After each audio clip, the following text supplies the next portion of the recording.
नमस्कार दोस्तों। तो कैसे हैं? तो इसी के साथ चलिए शुरू करते हैं आज का नया टॉपिक।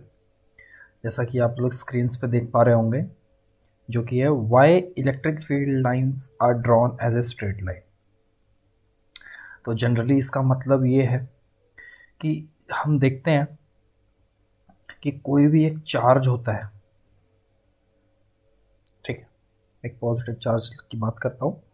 तो जो इलेक्ट्रिक फील्ड लाइंस जो बनाई जाती हैं, ठीक है, किसी भी चार्ज की जो इलेक्ट्रिक फील्ड लाइंस बनाई जाती हैं, वो जनरली आपको बुक्स में या कहीं भी वो आप हमेशा देखोगे कि कुछ इस तरह से बनाई जाती है, जो कि स्ट्रेट लाइन होती है, स्ट्रेट लाइन में बनाई जाती है। तो मेरा क्वेश्चन यही है कि हमेशा ही क्यों ये स्ट्रेट लाइन में बनाई जाती है? क्या इनको बनाने का कोई और तरीका नहीं हो सकता, या इन इलेक्ट्रिक फील्ड लाइंस को रिप्रेजेंट करने का कोई और तरीका नहीं हो सकता? May be some of you will tell कि इस इलेक्ट्रिक फील्ड लाइंस की प्रॉपर्टी होती है कि they will never intersect each other and all those properties which I agree. तो ठीक है, मैं ये नहीं कहता कि आप लोग वो चीज़ गलत कह रहे हैं, वो बिल्कुल सही है कि जो जितनी भी इलेक्ट्रिक फील्ड लाइंस की प्रॉपर्टीज़ होती है उसके अकॉर्डिंग चलती हैं, और उसके अकॉर्डिंग हम चलो मान के चलते हैं कि ये स्ट्रेट होती हैं। बट ये भी तो पॉसिबिलिटीज़ है, मैं ये नहीं कहता कि इंटरसेक्ट करेंगी, बट इस तरह की भी इलेक्ट्रिक फील्ड लाइंस क्यों नहीं रिप्रेजेंट कर सकते हैं ना। बात तो सिर्फ रिप्रेजेंटेशन की हो रही है। हम चाहे तो ऐसे कर दें या फिर ऐसे कर दें, या फिर कुछ किसी भी एक तरीके से, मतलब हम कुछ भी जिगजैग सा बना दें, और लेकिन इंटरसेक्ट ना करें किसी भी उसमें। तो ये भी तो एक हो सकता है, क्योंकि इलेक्ट्रिक फील्ड लाइंस को किसी ने फिजिकली तो देखा नहीं है कि वो कैसे होती हैं, बट फिर भी हम एक अजम्पशन लेके चलते हैं कुछ इस तरह की होती हैं। Might some of you will already know what is electric field, और जिनको नहीं पता है उनको भी थोड़ा बहुत मैं हल्का सा रिव्यू करा देता हूँ कि हमारे पास, जैसा कि आप सब लोग जानते हैं, कोई भी अगर एक चार्ज होता है, अगर मैं किसी भी एक चार्ज की बात करूँ, पार्टिकल, एक चार्ज पार्टिकल है, इस पार्टिकल के अराउंड जितना भी एरिया होगा, जिस एरिया में भी ये पार्टिकल अपनी फोर्स लगा सकता है, या फिर ये कह सकते हैं कि अपने सराउंडिंग में वो जहाँ तक अपना इम्पैक्ट दिखा सकता है कि उसकी प्रेजेंस है। सपोज़ कीजिए मैं यहाँ अपने घर में रहता हूँ, और अ, मेरे आसपास के दोस्त हैं, या फिर एक मेरे एरिया का एक कोई ना कोई एक डायमीटर हो, सॉरी डायमीटर कह रहा हूँ, एक रीज़न होगा जहाँ तक लोग मुझे बहुत अच्छी तरह से जानते होंगे। अगर मैं उस एरिया को पार करता हूँ या उस सर्कल को पार करता हूँ, सपोज ये मेरा घर है, और इस एरिया में या इतने मीटर स्क्वायर में या फिर इतने एरिया में लोग मुझे अच्छे से जानते हैं, अगर वहाँ कहीं भी जाता हूँ तो लोग मुझे पहचान लेंगे। बट अगर मैं ये दायरा पार करता हूँ, कहीं ना कहीं लोग मुझे नहीं पहचानेंगे, या फिर मेरा इम्पैक्ट उतना ख़त्म हो जाएगा। तो इसी इसी सेम इलेक्ट्रिक फील्ड लाइंस भी होती है कि जहाँ तक वो अपना फोर्स एक्सर्ट कर सके, जहाँ तक वो अपनी प्रेजेंस फील करा सके। अब हम केस इलेक्ट्रिक फील्ड लाइंस की बात करेंगे तो मेन वही है कि जहाँ तक वो अपना फोर्स दिखा सकें। किसी चीज़ को अट्रैक्ट करना है, अगर पॉजिटिव चार्ज है तो वो अट्रैक्ट, अगर सामने नेगेटिव चार्ज है तो अट्रैक्ट करना है, रिपेल करना है, या जिस भी तरह की चीज़, ठीक है। तो वो कितने इफेक्टिवली वो चीज़ दिखा पा रहा है, उसको हम क्या बोलते हैं? हाँ, उसको ही, सॉरी, दिखा पा रहा है तो उसी को हम बोलते हैं electric field lines of force, या फिर फोर्स, हम उसको जिससे भी हम उसको रिप्रेजेंट करना चाहें वो चीज़ आ जाती है। कोई इसमें बड़ी चीज़ नहीं है। इसको मैं थोड़ा सा मिटा देता हूँ, उसके बाद हम डिस्कस करते हैं इसी टॉपिक के ऊपर कि ये स्ट्रेट क्यों होती हैं। और अगर आपको आइडिया है, जितने देर में मैं मिटा रहा हूँ, तो आप कमेंट सेक्शन में आंसर कमेंट कर सकते हैं कि क्या रीज़न है इन सब के, ठीक है। और इस वीडियो को अंत तक देखिएगा, आपको बहुत ही अच्छा लगेगा और कुछ नया ही सीखने को मिलेगा हमेशा, ठीक है। तो चलिए शुरू करते हैं। बेसिक मैंने आपको बता दिया क्या होती है इलेक्ट्रिक फील्ड लाइंस, क्यों हम उससे क्या करते हैं, क्या नहीं करते हैं, क्या उसकी फोर्स होता है, या क्या होता है इलेक्ट्रिक चार्जेस क्या होते हैं, वो ऑलरेडी मैं थोड़ा बहुत डिस्कस कर चुका हूँ, और ये बहुत बेसिक चीज़ है, आप लोगों को पता ही होगा। तो बेसिकली मैं यहाँ टॉपिक पे ही रहूँगा अपने, की स्ट्रेट लाइन में ही क्यों होती है, ठीक है। तो चलिए शुरू करते हैं। हम इसको बताने के लिए मैं एक पैरेलल प्लेट कैपेसिटर का एग्जांपल लूँगा।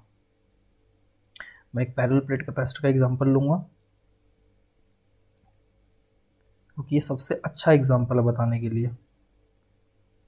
देखिए, ये रही मेरी कैपेसिटर की एक प्लेट, फॉर एग्जांपल ये है मेरी कैपेसिटर की दूसरी प्लेट, ठीक है।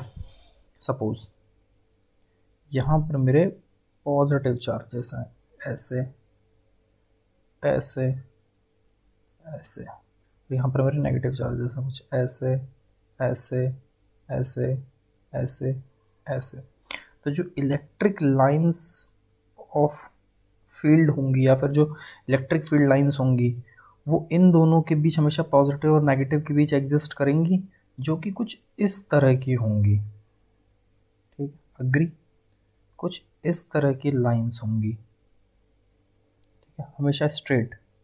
इसी से आपको लॉजिक समझ जाएगा, मतलब समझ में आ जाएगा। इस तरह की लाइंस होती हैं, हम इसी तरह की क्यों रिप्रेजेंट करते हैं मेनली। मैं चाहूँ तो इसको ऐसे भी तो रिप्रेजेंट कर सकता हूँ, मैं चाहूँ तो इसको ऐसे भी तो रिप्रेजेंट कर सकता हूँ कि ये रही फील्ड, ऐसे ऐसे ऐसे ऐसे जाके ये एक लाइन आ गई, लेकिन ये इस तरह से है। तो इसके पीछे का जो रीज़न है वो एक इक्वेशन से आता है, मे बी आपको पता होगा, अगर जिसको नहीं पता है तो अब से वो याद रख ले। इलेक्ट्रिक फील्ड लाइन की एक प्रॉपर्टी होती है, सॉरी प्रॉपर्टी कह रहा हूँ, एक रिलेशन होता है वोल्टेज के साथ, E is equals to minus of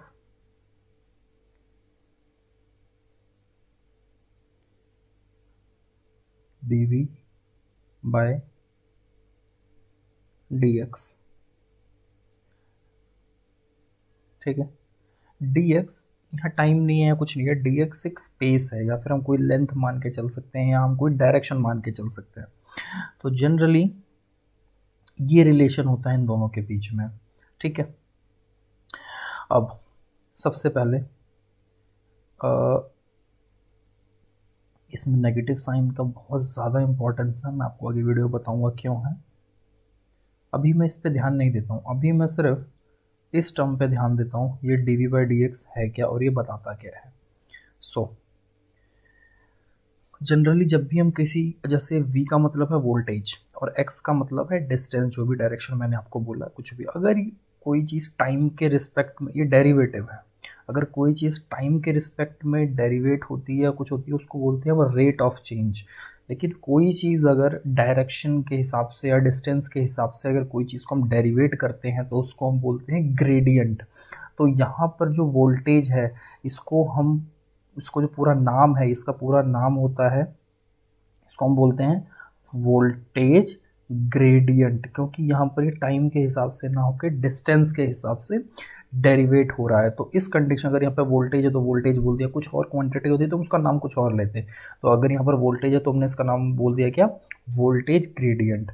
अब इसका मतलब क्या होता है वोल्टेज ग्रेडियंट का, तो इसका सिंपल सा मतलब ये होता है, जब भी हम किसी चीज़ का ग्रेडियंट फाइंड करते हैं, अगर मुझे बोला जाए कि मुझे वोल्टेज का ग्रेडियंट फाइंड करना है, तो ग्रेडियंट फाइंड करने का मतलब होता है कि जिसके साथ मैं, जिस डिस्टेंस के साथ मैं डेरिवेट कर रहा हूँ उसमें वोल्टेज कितनी ज़्यादा है या कितनी मैक्सिमम है। मतलब मतलब मोटा मोटा आप ये समझिए कि जिससे मैं डेरिवेट करने जा रहा हूँ, मैं उस डायरेक्शन में मैक्सिमम वोल्टेज देखना चाहता हूँ, उस डायरेक्शन में मैं मैक्सिमम वोल्टेज देखना चाहता हूँ कि कितनी आ रही है। सपोज एक वोल्टेज है, एक सोर्स है, मोटा मोटा आप ये देखिए, सपोज कीजिए यहाँ पर एक कोई भी सोर्स है, ठीक है, यहाँ पर ये एक्सिस पे रखा हुआ है, ये मेरा एक्स एक्सिस है, ये मेरा वाई एक्सिस है, ये मेरा जेड एक्सिस है, ठीक है। यहाँ पर मेरा कोई भी चार्ज पड़ा हुआ है। अब इस चार्ज का इफेक्ट मैं एक्स में भी देख सकता हूँ, मैं वाई में भी देख सकता हूँ, मैं जेड में भी देख सकता हूँ, क्या इसका इफेक्ट पड़ रहा है। तो मैं जिस भी पर्टिकुलर डायरेक्शन में देखूंगा, मैं देखूंगा कि अगर मैं सपोज कीजिए एक्स के हिसाब से देख रहा हूँ इस चार्ज का क्या इफेक्ट पड़ रहा है, तो जब मैं x के हिसाब से इसको डेरिवेट करके देखूँगा तो मुझे हमेशा ही ग्रेडियंट से ये पता चलेगा कि इस डायरेक्शन में मैक्सिमम इफेक्ट कितना आ रहा है इस चार्ज से। y में देखूँगा तो मैक्सिमम इफेक्ट कितना आ रहा है y में इस चार्ज से, z में मैक्सिमम इफेक्ट कितना आ रहा है z में इस चार्ज से। तो अभी मैं सिंपल इस कंडीशन में, वैसे तो हम यहाँ पर 3 स्पेस की बात कर रहे हैं, बट यहाँ पर मैं लीनियर स्पेस या फिर मैं कह सकता हूँ एक यूनिफॉर्म कंडीशन की बात कर रहा हूँ कि एक पर्टिकुलर डायरेक्शन मान के चल रहा हूँ कि वो डायरेक्शन एक्स है। तो इसका मतलब क्या होता है कि वोल्टेज मेरी एक्स में कितनी मैक्सिमम है, ठीक है। तो ग्रेडियंट का मतलब ये हो गया। अब जो मेरा मोटो है, जो इसके अंदर मेरा मोटो है वो बताने का ये है कि इस माइनस साइन की इम्पोर्टेंस क्या है। तो माइनस साइन की इम्पोर्टेंस क्या है, आपको ये चीज़ तो पता चल गई कि इसका मतलब क्या होता है कि मैक्सिमम, ये मैक्सिमम रूप से कितना चेंज हो रहा है, ठीक है ना, मैक्सिमम रूप से चेंज हो रहा है, मैक्सिमम रेट से बढ़ रहा है, मतलब मैक्सिमम चेंज देखना होता है इसमें, किसी भी डायरेक्शन में इसका मैक्सिमम चेंज कितना है, या किसी भी डायरेक्शन में इसका मैक्सिमम चेंज, किसी एक्स में मैक्सिमम चेंज कितना है, वाई में मैक्सिमम चेंज कितना है, जेड में मैक्सिमम चेंज कितना है। अब नेगेटिव का एक मोटा मोटा मतलब ये होता है कि किसी चीज़ को डिक्रीज करना। तो इलेक्ट्रिक फील्ड, तो इससे अब हमेशा क्या ही पता चलेगा, जैसे मैं इसका साइन बनाया तो हमेशा ही डिक्रीज, ठीक है ना, डिक्रीज। तो अब इससे हमेशा मेरे को क्या पता चलेगा कि जो इलेक्ट्रिक फील्ड है उसकी डायरेक्शन हमेशा क्या है, उसकी डायरेक्शन ये है कि जिस भी डायरेक्शन में जो मेरा वोल्टेज है वो मैक्सिमम रेट से, वोल्टेज है वो मैक्सिमम रेट से डिक्रीज कर रहा है, वो डायरेक्शन मेरी इलेक्ट्रिक फील्ड की डायरेक्शन होगी। क्लियर हुआ? मैं एक बार और रिपीट करता हूँ। इस तो इस इक्वेशन के अकॉर्डिंग जो मेरी इलेक्ट्रिक फील्ड की डायरेक्शन होगी वो हमेशा यही होगी जिस डायरेक्शन में मेरा वोल्टेज है वो मैक्सिमम रेट से या मैक्सिमम रूप से डिक्रीज कर रहा है, वो डायरेक्शन मेरी इलेक्ट्रिक फील्ड की डायरेक्शन होगी। ठीक है, अब हम यहाँ पर आते हैं कैपेसिटर प्लेट्स के पास। अब देखिए कैपेसिटर प्लेट्स के पास हम आ गए। अब यहाँ पर कौन सी डायरेक्शन मैक्सिमम डायरेक्शन है, अगर क्या जैसे मैंने पहले बताया कि इलेक्ट्रिक फील्ड लाइन कैसे भी, ज़रूरी क्यों है कि स्ट्रेट लाइन में जाए, कैसे भी जा सकती है। तीन रास्ते हैं, या तो वो ऐसे चली जाए, या तो वो एकदम स्ट्रेट होके जाए, या तो ऐसे चली जाए। मतलब बहुत सारे तरीके हैं। इलेक्ट्रिक फील्ड हमेशा स्ट्रेट ही क्यों, जो मैं पहले क्वेश्चन पूछ रहा था स्ट्रेट ही क्यों, अब उसका जवाब मिलेगा कि स्ट्रेट ही क्यों है। तो ये कैसे भी जा सकती है, ये ऐसे भी जा सकती है, ऐसे भी जा सकती है, जो भी इसको अपना पाथ बनाना है, बस कंडीशन इंटरसेक्ट ना करे, या जो भी इलेक्ट्रिक फील्ड लाइन की कंडीशन है उसको फुलफिल करते हुए ये आगे बढ़े। तो अब ये देखिए इस लाइन में मैं मोटा मोटा यहाँ पर सिर्फ तीन लाइन्स को ही दिखाऊंगा, जो कि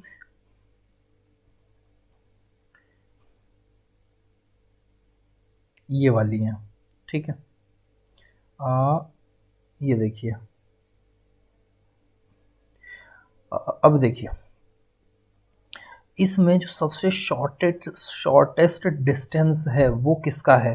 अगर सपोज कीजिए मैं यहाँ से जाऊँगा, मैं यहाँ से जाऊँगा और इसका मैं वोल्टेज देख रहा हूँ कि ये प्लस माइनस एक वोल्टेज एग्जिस्ट कर रहा है इन दोनों के बीच में, इन दोनों के बीच में एक वोल्टेज एग्जिस्ट कर रहा है। इलेक्ट्रिक फील्ड की लाइन हमेशा क्या होगी, जिस भी डायरेक्शन में वोल्टेज मैक्सिमम रूप से डिक्रीज कर रहा है, तो वोल्टेज जब भी कहीं पॉजिटिव से घुसता है या किसी सर्किट में तो वो मैक्सिमम होता है, जहाँ से निकलता है वो मिनिमम होता है, मतलब नेगेटिव है, तो जहाँ पर ख़त्म हो रही है। तो लाइन्स क्या होंगी, हमेशा वोल्टेज के मतलब जो पोटेंशियल डिफरेंस उन्हीं के बीच एग्जिस्ट करेंगी। तो अब ये देखिए पहले ये देखते हैं और इन दोनों में कंपेयर करते हैं। इन दोनों में सबसे ज़्यादा डिस्टेंस या सबसे ज़्यादा टाइम कौन ले रहा है, जो कि बहुत जल्दी डिक्रीज नहीं हो रहा। इसने क्या बोला, मैक्सिमम रूप से डिक्रीज हो जाए, मतलब मैक्सिमम रूप से कि जल्दी से डिक्रीज हो जाए वोल्टेज, वो डायरेक्शन इलेक्ट्रिक फील्ड की डायरेक्शन होगी जल्दी से। इन दोनों में से कौन बहुत ज़्यादा जल्दी डिक्रीज हो रहा है या फिर एकदम से नेगेटिव पे आ रहा है, ये या ये। ऑब्वियस सी बात है ये, क्योंकि ये ज़्यादा टाइम लेगा आने में और ये उससे कम टाइम लेगा। ठीक है, अभी हम ये नहीं कह रहे कि ये, एक और देख लेते हैं। अब इससे कंपेयर करते हैं, इसको कंपेयर करेंगे इन दोनों से, कौन ज़्यादा टाइम ले रहा है। ऑब्वियसली ये कम टाइम, दोनों ही कम टाइम लेंगे, ये थोड़ा और ज़्यादा टाइम लेगा, और इन दोनों में ये ज़्यादा कम टाइम लेगा, ये ज़्यादा टाइम लेगा। तो अल्टीमेटली मेरे पास मोटा मोटा ही निकल के आ गया कि ये जो स्ट्रेट लाइन है, ये जो स्ट्रेट लाइन है ये काफ़ी कम टाइम लेगी यहाँ पर आने में, इस इक्वेशन के according. So now I have decided कि जो इलेक्ट्रिक फील्ड की लाइंस होंगी वो हमेशा ही स्ट्रेट होंगी पॉजिटिव से नेगेटिव के बीच। तो जब भी हम यहाँ पर कभी पॉजिटिव चार्ज बनाते हैं और सिर्फ हम निकाल देते हैं कि यहाँ पर ये एक चार्ज है, ये हो गया, ये एक चार्ज हो गया, एक्चुअली ये चार्ज ऐसा सिर्फ निकल नहीं रहा है, ये कहीं ना कहीं ख़त्म भी होगा, कहीं दूर एक नेगेटिव चार्ज होगा।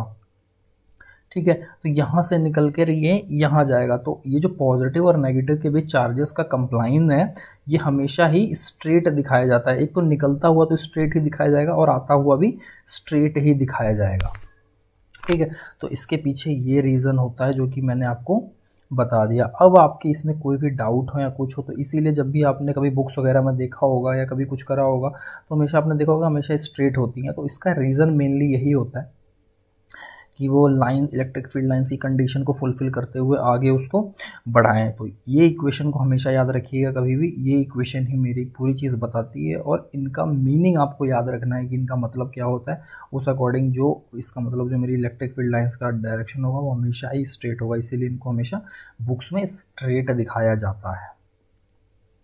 अगर आपको वीडियो बहुत ज़्यादा अच्छी लगी हो तो अपने दोस्तों में शेयर कीजिएगा। कुछ नया अगर वैल्यूएबल सीखने को मिला है तो प्लीज़ चैनल को सपोर्ट कीजिएगा।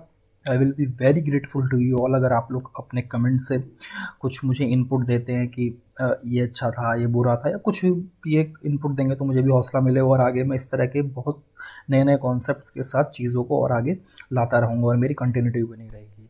थैंक यू आप सभी का इतना वैल्यूएबल टाइम देने के लिए वीडियो पे। Thank you so much. खुदा हाफिज़।